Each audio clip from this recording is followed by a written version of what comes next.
Dwayne Haskins has been released.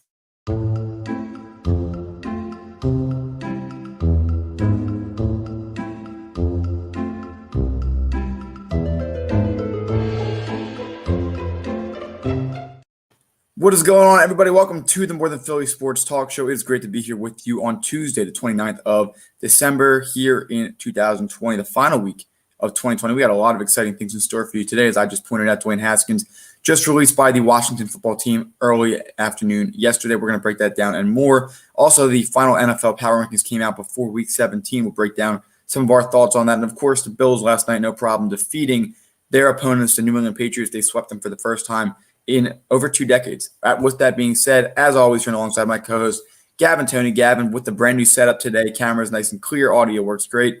How are you doing today? I'm doing great, Zach. Listen, I finally got the school computer, all right?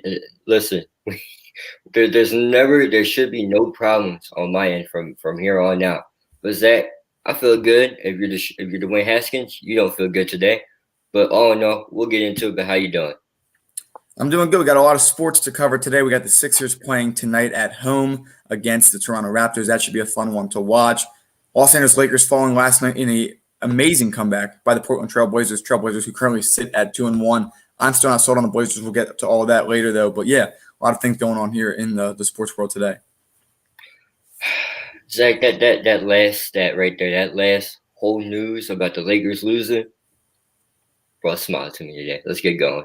Yeah, I mean, we're, 4 games in, and they just came off of winning the NBA Finals 70 days ago. But, enjoy it while they're 500. It's not going to be long. That's the past. Zach, it's all about the present. Only 70 days ago. With that being said, we'll get started with the Dwayne Haskins. News broke again early afternoon yesterday. Was released from the Washington football team. This coming after a 2-interception game. For those who don't know, Gavin, we've expressed our opinions on the show about the benching earlier in the year. While not fond of it, I'm not going to say necessarily it was understandable. He was thrown into a terrible situation from the start. And so a couple things to point out there. He's from Washington. It's his hometown. He was an all-star there with the high school team, played 1 year with the Ohio State Buckeyes, a really good year. Was surprising that he fell all the way down to 15, but 21, 22 years old, coming out of the draft, first-round pick, gave him a good amount of money on his rookie deal, and they just couldn't get it going last year until the end of the year. And then he unfortunately got hurt before that last game when he was actually on a 2 or 3 game stretch of averaging about 260 yards and 2 touchdown passes a game. So, look, this is a business. The opportunity is not always going to be there, and that goes the same for anyone that's put in this position, whether it be if you're Dwayne Haskins or guys like Sam Darnold who are now on the fringe of possibly being waived by his team or even being looked to move by the end of the season. Baker Mayfield, we're talking about before, Johnny Manziel, who never got another opportunity after his stint with the Cleveland Browns in the NFL. I mean, this is unfortunate. I hate to see it because obviously you never wish to be against anybody that you never want to root against somebody's success, even when they're in your division. And so with that being said, Dwayne Haskins unfortunately has been waived, and it's just been a couple of unfortunate things for him. We know that he was caught in a club last Sunday after the game without a mask on, and of course that's against the violations for the NFL, for the Washington football team. They fined him. He came back, took first-team reps all week, and then he started on Sunday, and then he, unfortunately, with a poor performance, got benched after halftime. So it was not a surprise, I'd say, after how everything was folded this year for the Washington football team, for Haskins to be released. Just other general thoughts. A lot of people talking about the maturity issue here. He was gloating on his stats after a loss earlier in the year and a few other things. I think he was put in a tough situation from the start. Again, a lot of pressure being in your hometown, a lot of pressure coming when you go out and talk about some of the draft mistakes made ahead of you. A lot of things that come to mind for me are just some of the basics. And when Jay Gruden, who was the head coach, did not want you there in the first place and made it very clear that he didn't want you, it definitely ruffles up some feathers inside that organization. Ron Rivera, who gave him a fair chance, I'd say, this year, early in the year, I think it was a little premature to take him out. But Alex Smith has ran that offense efficiently. He's ran it good enough given that Gibson was healthy, which he was there on Sunday, but not necessarily the most healthy. McLaurin was out, so that can be a big difference as well. But when you're on thin ice already, whether it's justified or not, and again, I don't think it was justified earlier in the year, Gav, I know we agree on that one. But where my opinion diverges, when you start acting immature and you start demonstrating some of these issues, whether it's gloating in the locker room after a loss or from reports that we hear, and again, I can only take that at face value. But when you're seen violating COVID protocols and you're already on thin ice, it doesn't help your case. So I can't say I support the decision to release him, but I can say I understand it, and I see the perspective that the Washington football team went on going into this. Was like, we looked at the stats of Dwayne Haskins. We saw what he did. The stats don't match the play, but Dwayne Haskins wasn't performing well. Not one bit. It's like you take a look at what Dwayne Haskins was doing. He only had one notable win, and he kind of fought versus the Cleveland Browns, and then got benched versus Baltimore. But it's like, that's not how I feel. It's not about that. It's about the fact that you look at a guy in Baker Mayfield who didn't have success with two coaches, and then gets a chance with another coach, and then he starts winning games. Yes, Baker Mayfield started winning games, but looked rough at the start. He wasn't really performing well. You look at Dwayne Haskins, his first new coach never gave him a game chance, a fair chance, like a little bit, and then pulled the plug. Zach, it was a short lease. Now, to be fair, Zach, you're right when it came to Johnny Manziel and all that. But to be fair, and Ron Rivera's sake, you wasn't winning football games. You were making poor decision makings. You wasn't doing what we asked. You're actually more of a problem than a football player. Zach, what is up with guys going back to their hometowns and acting like complete idiots? It's a known fact. And when you got a guy in Dwayne Haskins, who I was fond of coming out of the draft, I thought he was the best quarterback. And obviously, Kyler Murray declares football instead of baseball, which I don't know if that's the best decision, but it may be the best decision in Kyler Murray's sake. I thought he was the best quarterback in the draft. And when the Giants took when they took Daniel Jones, I thought the Giants really did messed up. And I was all for Dwayne Haskins being something special. But he never panned out. Now, at the end of last year, he looked really good. Zach, he was putting a fight. He really was. But the release yesterday was, I don't think it was a business decision. It was something from the organization. They just never really wanted him. And that's a fact. They never really wanted Dwayne Haskins. It was one of those settle picks. And it showed. It showed a lot this year. Maybe not as much last year because they kept him out there. But this year, it reeked of just not wanting him there. Well, you're right. And again, like I said before, I try to stay as fair and unbiased as I can on this, and I will. You're right. They never gave him a fair chance. With that being said, though, when it's your opportunity again with injuries, and again, not everyone that plays, just look at Ohio State. What percentage of those guys actually make it to the draft? What percentage of the guys that are drafted actually make it to get themselves a second NFL contract? You have to mention, if you're a first-round pick, you're getting a pretty hefty contract on your first deal. You're getting paid like a veteran special teamer when you're a top first-round pick. The opportunity doesn't come every day. And it goes by you just as quickly as the opportunity comes to you. Again, Gavin, with Johnny Manziel, we saw it. For other guys like Sam Darnold, who has not been put in a great situation either, I would say, it's been pretty tough. But Sam Darnold's trying to show some potential out there. He's not doing anything off the field that's really making me scratch my head. And look, if it's any other year, I could care less what you do off the field as long as you're not affecting your teammates. But the bottom line is, whether you agree with masks or not, whether you do anything like that, the NFL, the Washington football team, is a private enterprise. They can say whatever they want to do as long as it falls within the law, and this clearly does. We know this. They would have been challenged in court saying, oh, you can't force guys to wear masks and do all this stuff outside of the workplace. But look, when you're getting paid this much money to, let's be honest, Gavin, to play a kid's game, which we love to watch, don't get me wrong, but not everybody that's a 25, 22-year-old is going to get the opportunity to play. When you have that opportunity, even if you're thrown into turmoil, and after everything that happened the last 2 weeks, you have an opportunity to go out there and play and prove your worth. Gavin, if Dwayne Haskins came out back-to-back weeks and had 3 total touchdowns, 200-some yards, and was accurate in both those games, he'd be starting this week without a problem. Because Alex Smith is still hurt. They have another guy out there, but he didn't. On top of all that, which, again, his poor play can lead back to the organization's bad decisions with him and how it can mess him up. We see that in Philly, based on my opinion. So I'm not going to change my narrative on that. I definitely agree that organizations' lack of desire to want you can bleed into your play. But when you're doing things stupid off the field, it doesn't help your case. I hope this is a lesson not only to Dwayne Haskins, but to any young players in this league who see this and can understand you can't act like a goofball sometimes. You can't violate the rules, whether you agree with them or not. Again, Johnny Manziel did not get a second opportunity in the NFL. I hope that Dwayne Haskins does get a second chance, because everybody, in my opinion, deserves a second chance. Josh Rosen has gotten a couple opportunities and unfortunately has not panned out at all. But at what point is too much too much? Gavin, with Baker Mayfield, you made a point. He's had 4 coaches there. It's my same argument I make for number 11 on the Eagles. But the bottom line is this. The organization didn't want him from the start, so it made it easy to waive him. If another team decides to take him on, even as a backup, it's up to him to see how his fate can be determined. Even guys like Nick Foles in this league, who have been historically known as backups, or Chase Daniel, they've made over $30+ million just being backups, just being there on time, doing things correctly. That's something Dwayne Haskins can take from. He can become a starter in this league. Again, Ohio State quarterbacks don't tend to pan out as well as some people would wish they would. But that's just a fact. Unfortunately, maybe Justin Fields can change the story this year because he looks like a top Heisman candidate and a serious threat to be a good football player in the NFL. But for Dwayne Haskins' sake, I hope that he can go out there and get a second opportunity because anybody, in my opinion, can deserve a second opportunity. I named some guys in the past who have. We'll see if Sam Darnold gets one as well. But also, when you're on thin ice, don't mess it up by going out and doing something stupid. Well, Zach, the one thing that makes Johnny Manziel and Dwayne Haskins different was Johnny Manziel was a consistent problem off the field. You just could never get him. You could just never get him on the field for him not to be a headache. He was a headache to our organization off the field, almost like an Ezekiel Elliott, but I would say Ezekiel wasn't as bad, even though Ezekiel Elliott has his moments. But Johnny Manziel, with the substance abuse and everything else, he could never got it going. But Dwayne Haskins, I don't see a second chance happening, Zach, as much as I want to. But if I think there's more to the story than what we know, than what we see. We don't know what it was like inside the organization. We didn't know how he was inside the organization.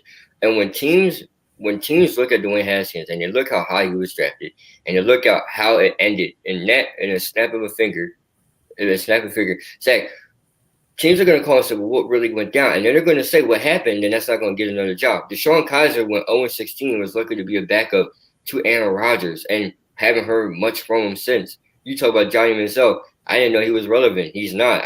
Where is he? Zach, he was in Canada playing football, and something happened there, and then all of a sudden he just fell out the public eye. Good for him because I think he needed it. But Zach, when you talk about Dwayne Haskins, I don't see another chance. I do believe in second chances for a lot of people. I mean, if you're Sam Darnold, you get 1, 2, 3, 4, 5, 6 chances. Same thing with Baker Mayfield. It feels like we can't count how many chances he got. But Zach, I just don't see a second one here. Again, I mean, take from it what you will. Statistically, he was not terrible in the beginning of the year, but when Alex Smith came in and proved that the offense is runnable, the talent is there to be able to be a game manager and win. It's all you can ask for. Again, for Dwayne Haskins, I think getting out of the public eye for a little bit could benefit him. And if he gets a second opportunity, I hope he takes advantage of it. I think also, too, is that getting away from home. When you're around home, he said that he grew up loving his team. It's like when you're around the area, there's different pressure because you start acting a different way because you got all your peers, you got all your friends around. And then what does happen? That gets to the head. You're the man here. You used to grow up from here. This is your stuff. But Zach, the problem is he was never the man in Washington because he couldn't keep the starting job to be the man. I hope he gets another start. I don't see it happening, but hopefully he gets another job elsewhere. But it's going to be hard.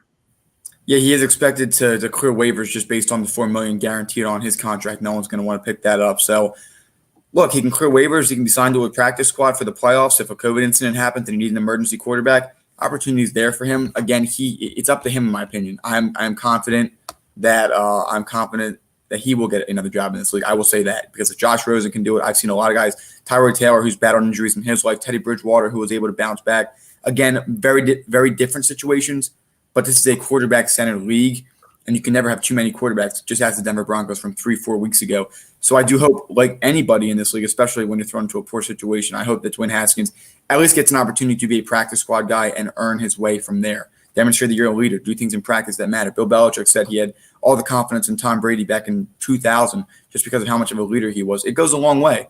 And if you can start out like that and build your way up, I mean, that's a great way to rebuild yourself, especially when you're taken out of the high-pressure situation like being the 15th overall pick on your rookie deal in Washington.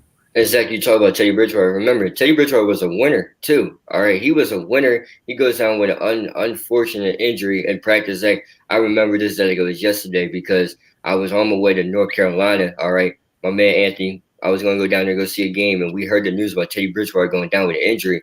And that was shocking. He goes down with injury in practice, and that was horrible. And it took him a long time for him to get another starting chance. But Teddy Bridgewater was a winner. And that's what people forget. When people look at the Carolina Panthers this year and they look at 4-10, you got to remember, Teddy Bridgewater was a winner at one point. At one point in his career, he was a winner. You could also said this about Teddy Bridgewater. He could have been a Pro Bowl, maybe MVP.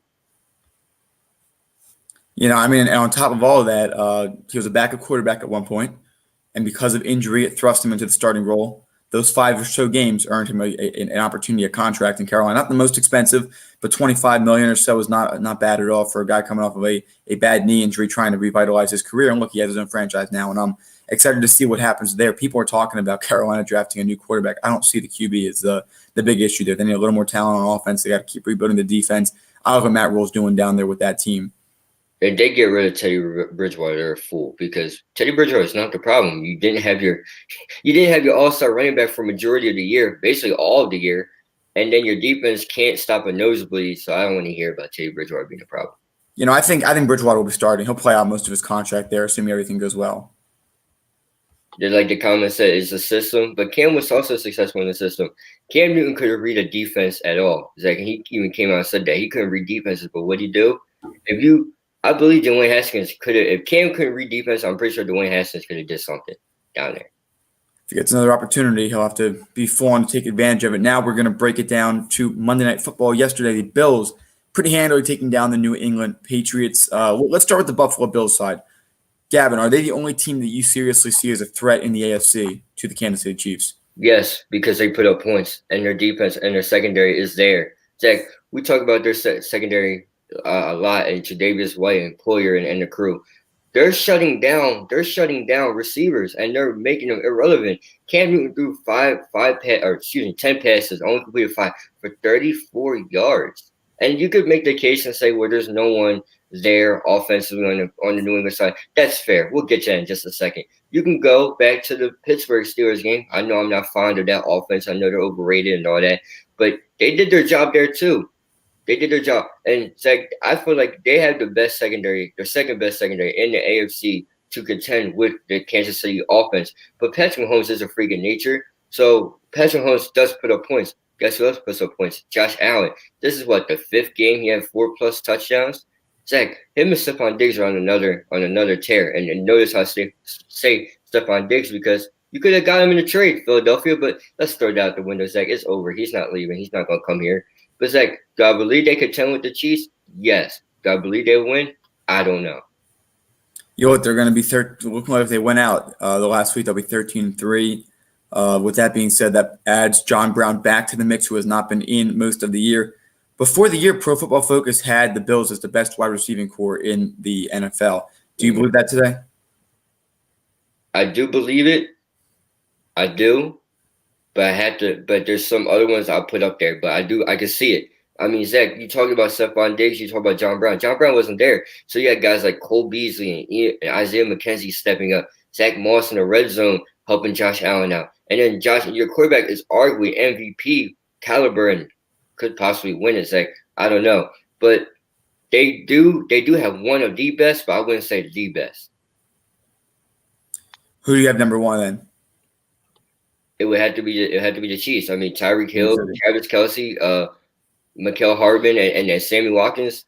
Zach, they get open for Patrick Mahomes, and they catch basically everything. And if you can't get the ball to Tyreek Hill, don't worry. Travis Kelce's 10 yards under or 10 yards right in front of you that he's just going to catch it and go for a quick, a couple yards after that. He has 1,000 yards receiving. Travis Kelce does. He's almost about to break the record. If he didn't break the record already. He did. He did break it on Sunday. He did. So they got the best wide receiver. I would think it would go Chiefs, then Bills, and I'm just sticking AFC. Chiefs and Bills, and then the field after that. Where would you put the Dallas Cowboys if you include everybody? They're hot and cold. That's the thing. If this is I have to see it more with Dak. I don't trust Andy Dalton. Because last year, Michael Gallup and Amari Cooper were both 1,000-yard receivers. I also would put Atlanta up there pretty easily. I mean, Atlanta is hard. It's just a record. Julio, Calvin Ridley. They have a couple other guys this year. Can't ignore New Orleans either. Michael Thomas, Emmanuel Sanders, Traquan Smith. Yeah, I mean, look, every team is a wide receiver but the Eagles. But we'll get to that later. Let's flip the script now. Let's talk about the other team in the AFC East, the New England Patriots, who just lost last night.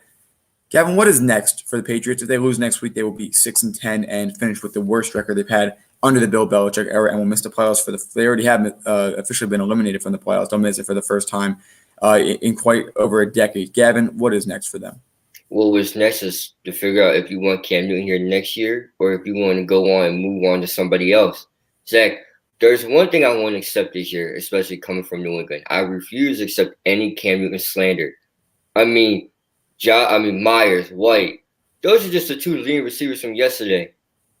He doesn't have no one to throw to. At least in Carolina, he was throwing to a somewhat decent Greg Olsen and a Kelvin Benjamin, and ultimate Devin Funches and Steve, and then before all that, a little bit of Steve Smith before the end of his time there. Zach, he has someone to throw the ball to. He has no one to throw the ball to this year. To sit here and say that Cam Newton is the reason why they're losing, let's look at the defense. They just gave up 38 points. That's the second largest loss in New England under Bill Belichick. And guess what? Zach, they had another loss like that earlier this year to who? The 49ers. So to sit here and say Cam Newton's the problem, let's stop it. Let's cut it out. The lack of offensive talent. But if you're New England, you got to figure out and say, do I want to keep Cam Newton here and build around him and get some pieces to help him out? Or do I want to start fresh and get somebody new? That's a major question everybody's trying to ask in New England today. They have the most cap space going into next year. Their defense, a lot of the players did opt out. The defense will be fine going into next year. You have a guy like J.C. Jackson who's new there. The McCourty twins, as well as Stephon Gilmore coming back from that knee injury, which has now knocked him out the rest of the year. And, of course, Bill Belichick and Josh McDaniels, one of the best coaching duos, if not the best coaching duo in the NFL right now. There's not a lot of receiving talent on that team. And Bill Belichick's, I wouldn't say his ego, but his reluctant ways and his refusal to actually go out and get skilled players in the draft, it's come back to bite him. It's come back to not be necessarily the best thing for him. I mean, when was the last time you had a really standout star except for Randy Moss? And not even that was enough to beat the New York Giants way back when in the Super Bowl. So no matter what quarterback is there, I mean, the O-line's gotten better. I do have to say that. Running back core is not terrible at all. They have some really good running backs there. I'm not going to necessarily slander Cam Newton, but I think he could have made the situation a little better. But again, it's not the failures of this. Like there's a right way and a wrong way to say it, but the New England Patriots failure do not lie on Cam Newton. The problems are not. With that being said, Cam Newton didn't necessarily help in a lot of this. And again, when Julian Edelman was there, they looked like a good team. They looked like a playoff team, and then unfortunately have now fallen off since. You're right. I got to put a little bit more respect on Greg Olsen's name. Look, I'm sorry. The past 2 years and the past 2 years in North Carolina and for the Panthers was always injury ridden. But you're right. He was a top 5 tight end back with Cam Newton. So I apologize. I put some more respect on his name. But the injuries was always there, though.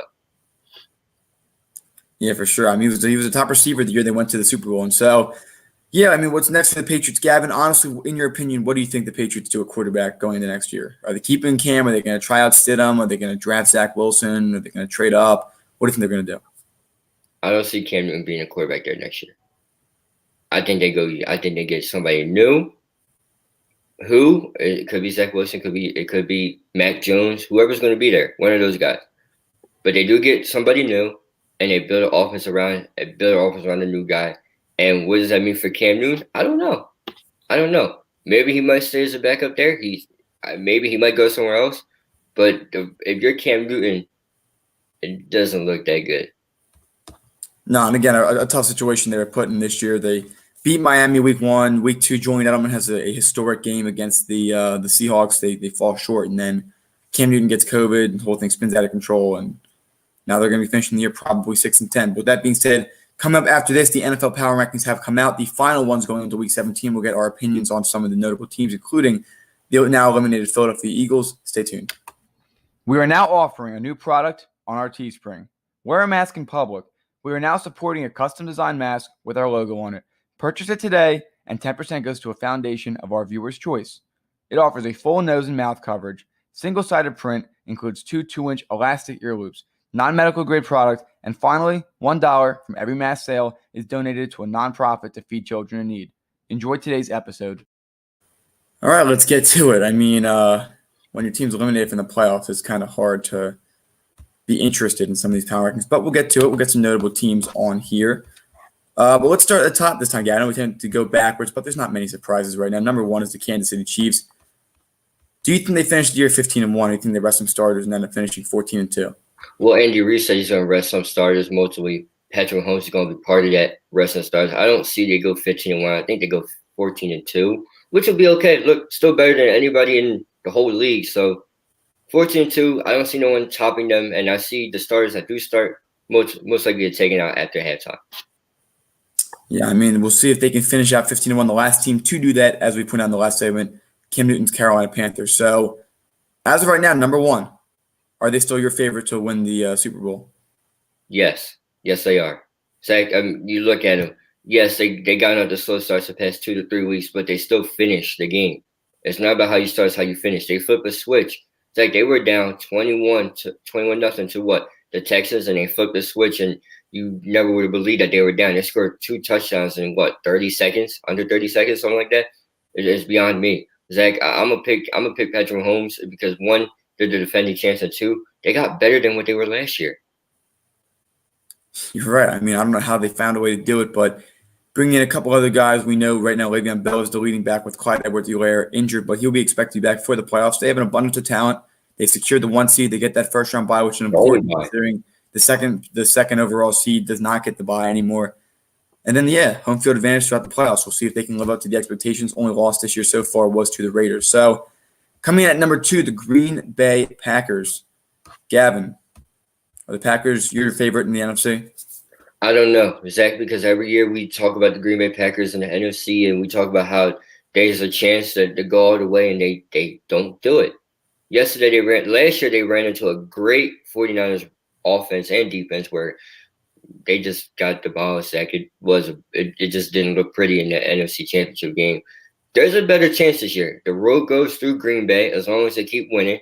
All right, we know how temperatures get up there. Well, Zach, you know better than I would because you've been there. But Zach, I guess I would say they're the favorite, but the field is also you can't bet against the field. I mean, the field is also good there too. You got New Orleans, you got Seattle, and the Rams are going now, but the field is good. The field is good. It's going to be tough to be able to go into Lambeau in January and win. So, them being the 1 seed, being able to hold home field advantage throughout the playoffs, it's going to be tough. And that defense looks good, but we saw what happened against San Fran last year. So I'm still not necessarily the most confident. I'll get to my favorite in the NFC as we go down the list. But Gavin, at number 3 right now, the Buffalo Bills. Again, we spoke about this the other day, earlier in the show today, that the Bills are the only team that we think can actually threaten the Chiefs at the top. They can, Zach. They put up as much as points as the Chiefs do. If they meet up in the playoffs, it's going to be which defense can get more stops. That's going to be the name of the game for that matchup. What defense can get more stops, and when you get the stops, can you capitalize on those stops? I think they are the biggest threat to the Chiefs in the AFC. Not anyone's beloved Steelers. All right, let's get that out the way. Let's get that out the way. It's not the Steelers, but it is some Bills. Steelers did have an impressive win over the Colts. I just do have to point that out. Pass interference calls to get them back in the game. Yeah, impressive. We'll get to that a little bit. Number 4, my current favorite still for the only team that really poses a threat to Aaron Rodgers and the Packers is the New Orleans Saints, currently sitting at 4. If Michael Thomas is back and healthy in the playoffs and Alvin Kamara plays as well as he just did, I think they have a serious chance to be able to dismantle the Packers D. Well, Zach, here's why I disagree with you. Ever since Drew Brees' 15 rib injuries, or how many ribs it was that he broke, I can't remember, Zach. It was a lot of them. He hasn't looked as effective, and he's kind of been bailed out by the running game. I mean, Zach, look at him. He had 2 interceptions on Christmas, and Alvin Kamara, but you wouldn't know that because Alvin Kamara ran for 6 touchdowns. I mean, Zach, it's going to be as far as Drew Brees can take them. And as long as Drew Brees doesn't turn the ball over and the run game survives and keeps them afloat, they're going to make a problem, but I don't see that happening. I really don't. We'll have to see how it rolls out there. Number 5, Gavin's beloved Pittsburgh Steelers, currently sitting at 12-3. They win the final game of the season. They finish the year 13-3, which looks pretty good considering the 3-game losing streak. Have the Steelers found their groove again? No, Zach, and here's why. If you're telling me 1, 2, 3 pass interference calls get you back into a game, Zach, and the reason why I bring it up is because it was every time a receiver ran deep, there was a pass interference call, and it was basically like the refs were trying to get them back in the game. I've never seen a defense collapse as bad as the Colts, and the Colts defense is really good, and the offense, for some odd sake, just stalled out. But we know Phillip Rivers are doing that, so I'm not surprised by that. But Zach, to say that the Pittsburgh Steelers are back on track, they're not even close anywhere near the track. That train has been derailed.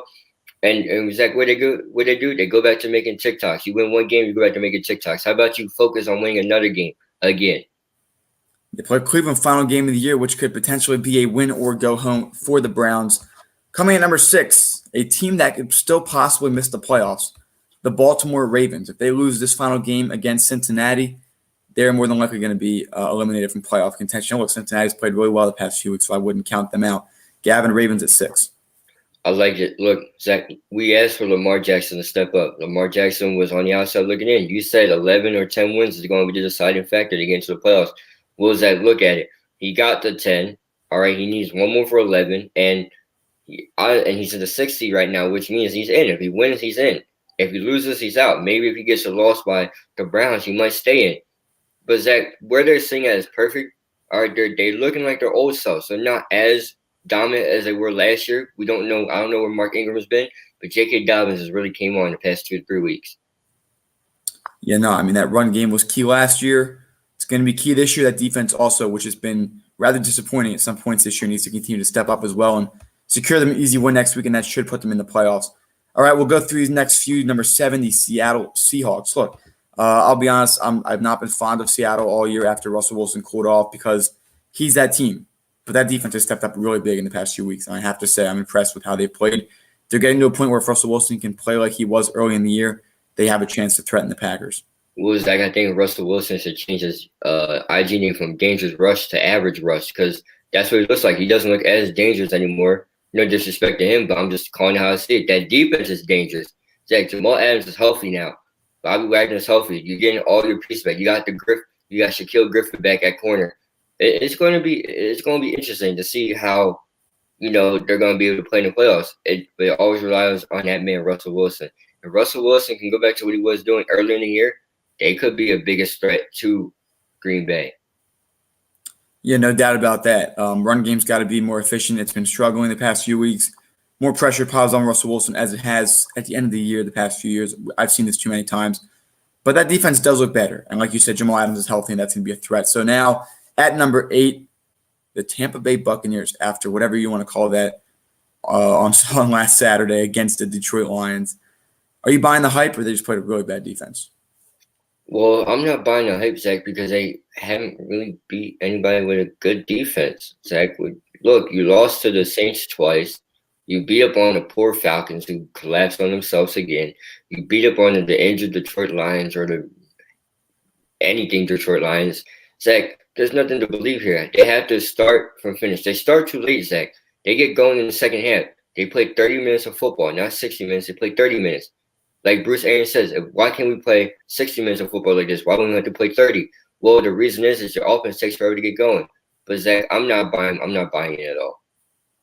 Yeah, Tampa Bay they have officially clinched the playoffs. They will be a wild card team, though, because the New Orleans Saints have taken the division, so they will have to win it on the road if they do and be rewarded with the Super Bowl being in Tampa Bay. So that would be a fun one to watch, of course, the talk of the league early in the year.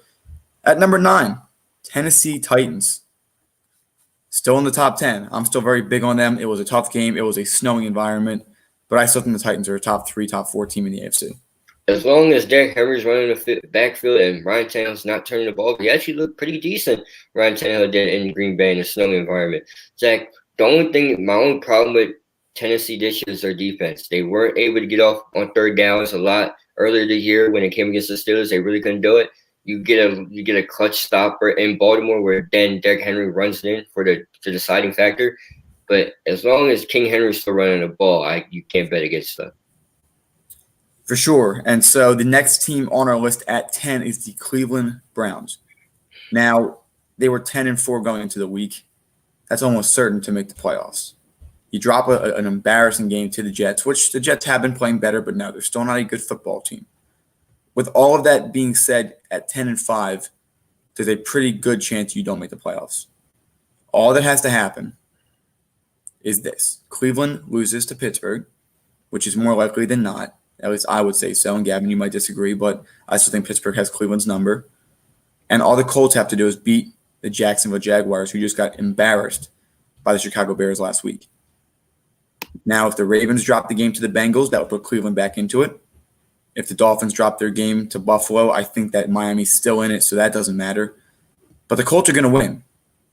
I'm pretty confident in that, unless they drop a complete egg against Jacksonville, which they did in week 1, but I don't think it's going to happen again. Cleveland, now this is surprising to say because they've been a very good team all year, but Cleveland right now will say they are more than likely to miss the playoffs than to make the playoffs, even with the 7 teams this year.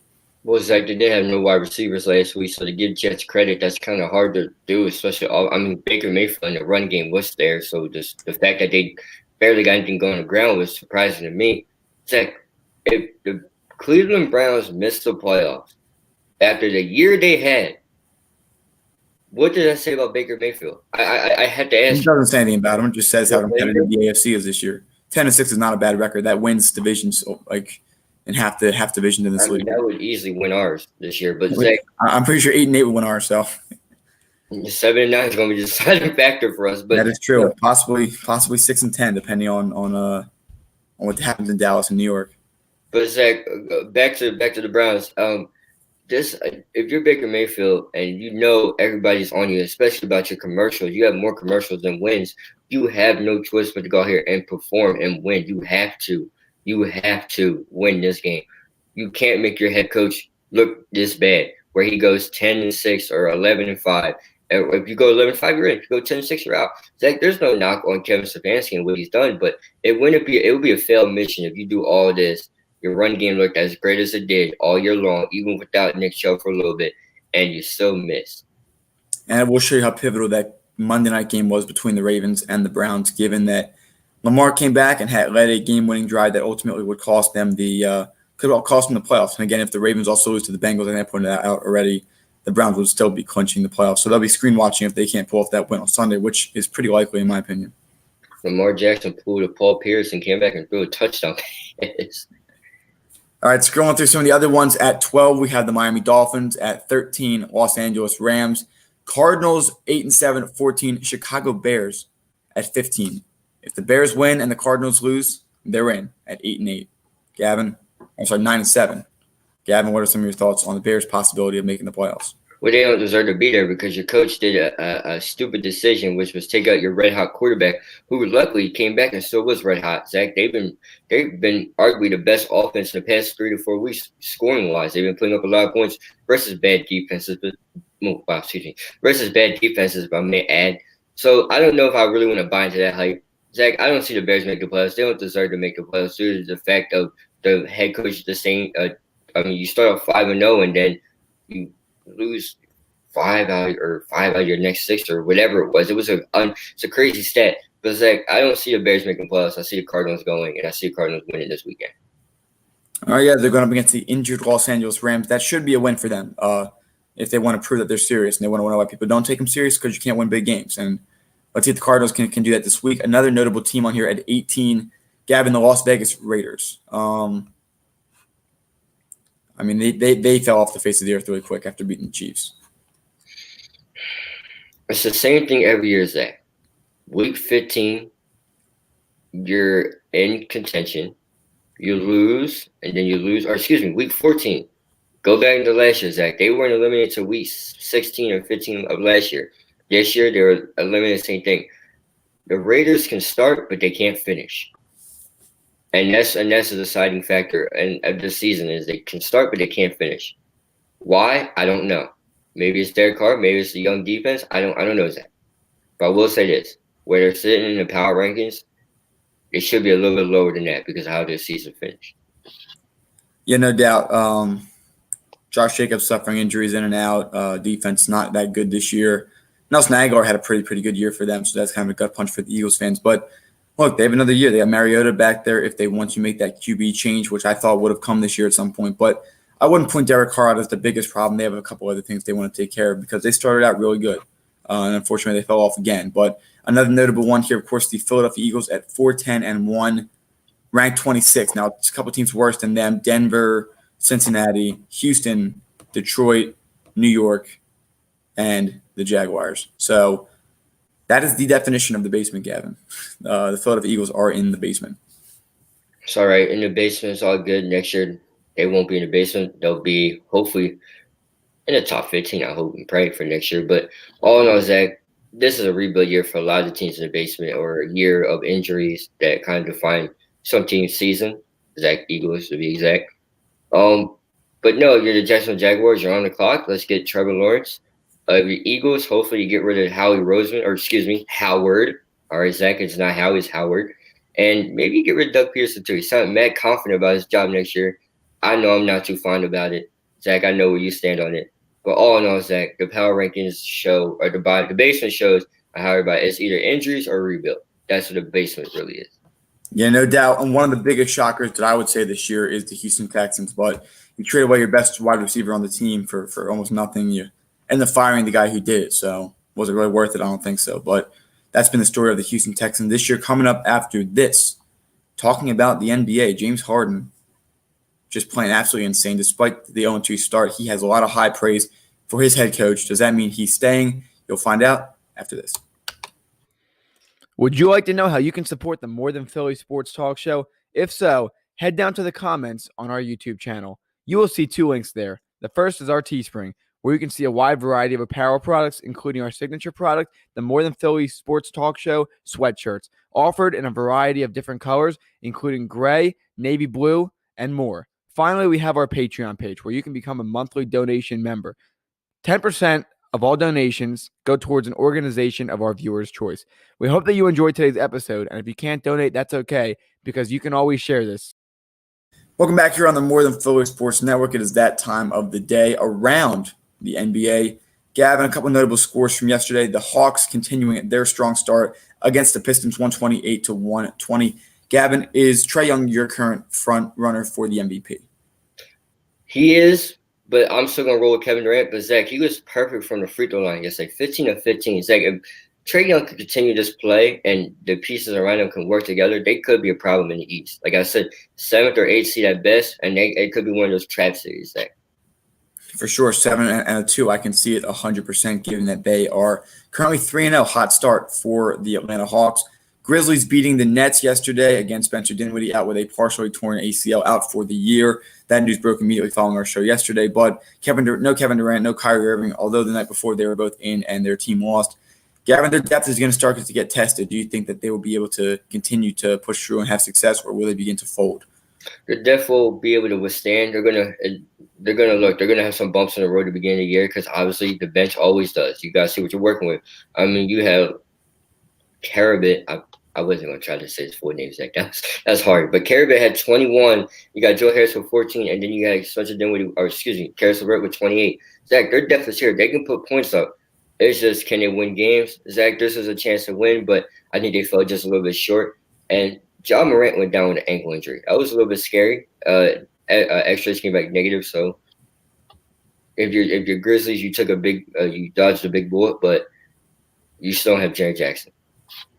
Yeah, for sure. I mean, they were able to pull off a win yesterday, close. I don't expect them to win many games without Ja Morant in the lineup, but maybe they'll catch a break. It's a long season, 72 games, and look, they barely missed the playoffs last year. They really should have made it based on the standings, but we all know how that folded out. The next game on our list, Utah Jazz last-minute go-ahead bucket to defeat the Oklahoma City Thunder.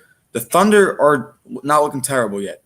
The reason I say this is because they were supposed to look terrible in tank last year, and they took the Rockets to 7 games, and they were the 5 seed. This year, they also are trying to tank, and they still have yet to go down. Do you think the Thunder will ever find themselves at the number 1 overall pick, or are they just going to have to rebuild with the tools they currently have? Zach, this Thunder team is a team that's going to keep fighting until it's over. Zach, we thought last year they wasn't going to make playoffs, and when they do, they make playoffs, and actually made a little bit of noise in there too. As long as they got Shea Gilgeous, Alexander, and a couple other pieces around them, they're going to keep trying to win games. They're not going to win as many games. They're not going to be the 6th seed like they were last year. They might be a low 8 or just barely miss. But Zach, will we ever find them in number 1? No. But will they be close to number 1? I believe so. They might be 6 at best. Yeah, they've got a lot of first-round picks coming their way just from all the trades that they've made, again, from the Houston Rockets. So they're praying for the Rockets to tank. The Clippers are also Rockets tank. First-round picks back. Well, yeah, I mean, you have the Rockets and you have the Clippers first-round picks for the next few years. So you got a lot of packaging. You got a lot of package from the Sixers as well, but no team's going to be in the lottery. So that has not paid off so far for them. But look, they have a young star there in Alexander coming in from the Clippers last year, and potentially that could be something for them. The next game on our list, Denver Nuggets defeating the Rockets yesterday. before we get to how great of a game it was as a whole, if you look at the box score, I'm pretty sure 6 players, Gavin, were in double figures for the Denver Nuggets yesterday, including an insane triple-double from Nikola Jokic. Jamal Murray continuing to do his thing. Michael Porter Jr. continuing to develop and grow. But James Harden continues to play really well also. He has not been in training camp, has not done a lot with the team, but he has some praise for their head coach, saying that he was confident in his play calls. He liked his designs and things like that. Does that mean you think he's going to stay in Houston now, or is he still going to force his way out? Well, Zach, I think he might be content now. He realized he's not going to get anywhere. Every team is kind of set with what they have going on, especially the teams that you asked for are really set with what they got going on right now. Zach, you might as well just wait for John Wall and DeMarcus Cousins to come back and roll with them and see how that goes. I mean, if you're James Harden, you got to give it a chance. All right, you got to give him a chance. You're 0-2 right now due to the fact that your two other your running mates and DeMarcus Cousins and John Wall aren't even here yet. But when they get there, they can make some noise. You just got to be patient. Yeah, no doubt. It's just going to take some time. Again, you bring back John Wall, DeMarcus Cousins. They can be a serious team in the West if James Harden keeps playing the way he is.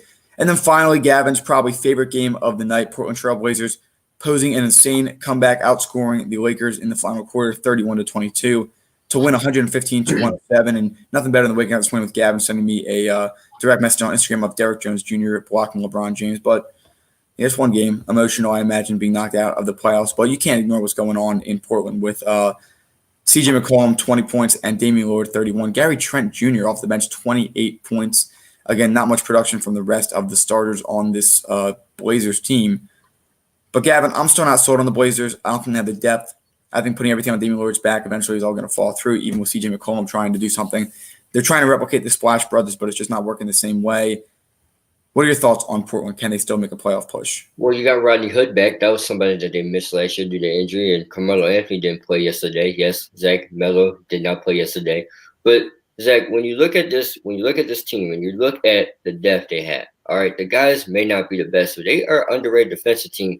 Zach, you love to point this out to me. Robert Covington, first team all defense. All right, we get it. All right, we know Robert Covington's defense. We know, but to say if you can get production from Gary Trent like that, or if you can get Damian Lillard to do somewhat like that, or if you can get C.J. McCollum to give you 20 a night, or Damian Lillard to give you 25 and 10, and Gary Trent to give you 15, and you get a couple pieces from here now, they can win games.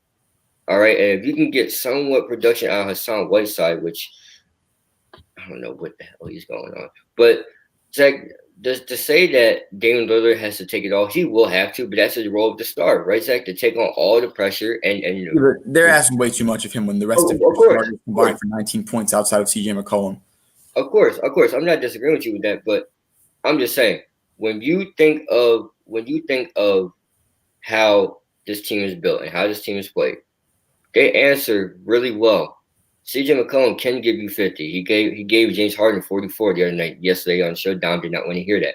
But he did give James Harden 44. All right, Gary Trent gave the Lakers 27. If you can get guys like that to keep stepping up and take the pressure off Damian Lillard, it should be okay. It's a 72-game season. It's a long season. There's going to be times where those guys go missing, and hopefully others can step up. Zach, we didn't see Carmelo Anthony last night. We don't know where Hassan Whiteside is. Nasir Little didn't play yesterday. So we just got to wait and see. But I know who did play yesterday, LeBron James. LeBron had himself a pretty good night as a whole. You take a look at their box score, led the team with 29 points, 9 rebounds, 6 assists on top of that. It's another tough loss. They fought at 2-2. Portland being 2-1 now, jumping them in the standings. But again, we got to take it 10 games by 10 games. We'll see how it rolls out. Lakers are right now number 1 in the power rankings as they came out. But Gavin, a couple of notable games tonight to point out. First of all, the 76ers at home against the Toronto Raptors. Joel Embiid is expected to play tonight. What are some of your thoughts and expectations for tonight's game against the Raptors?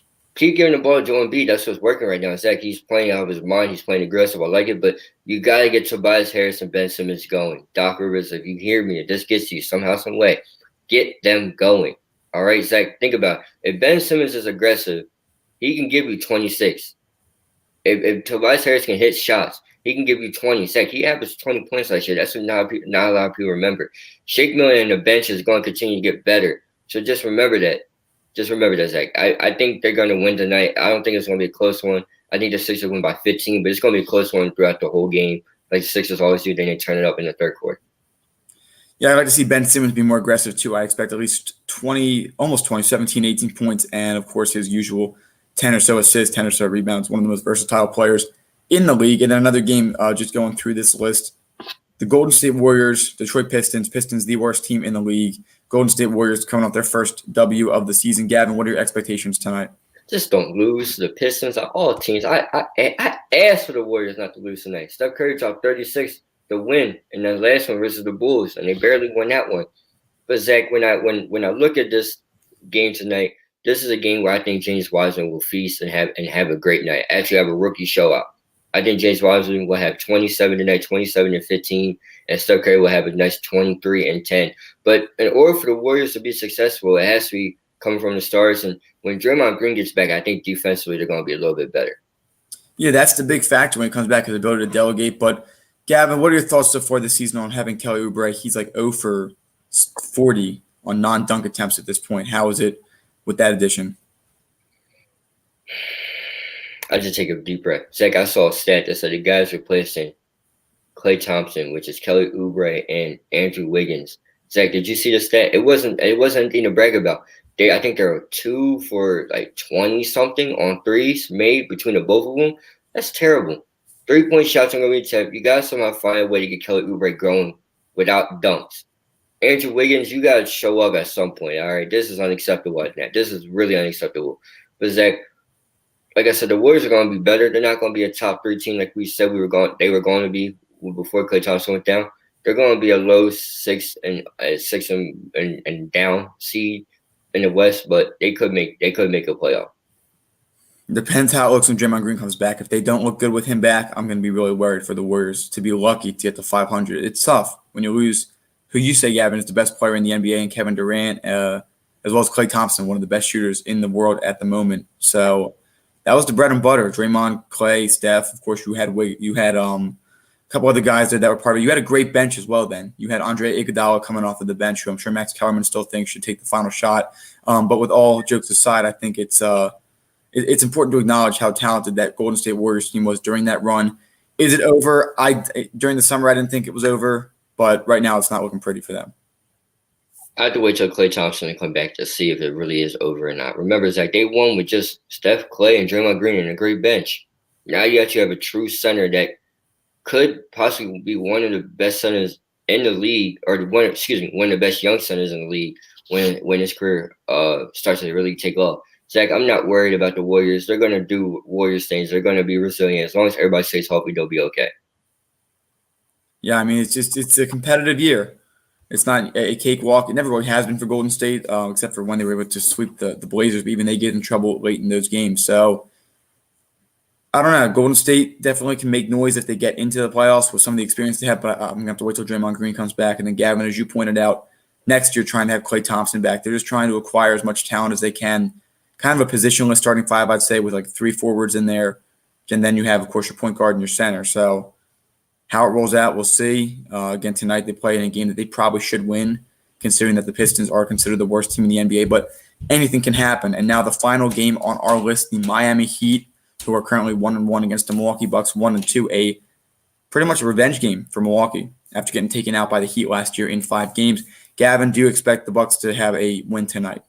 I do not. I do not, because the fact that if the Heat are a great defensive team. Whatever they did, whatever they did in that series versus Milwaukee in the bubble, and yes, like I know it's a different environment. You're not at home. I mean, it doesn't matter this year either. You don't have fans.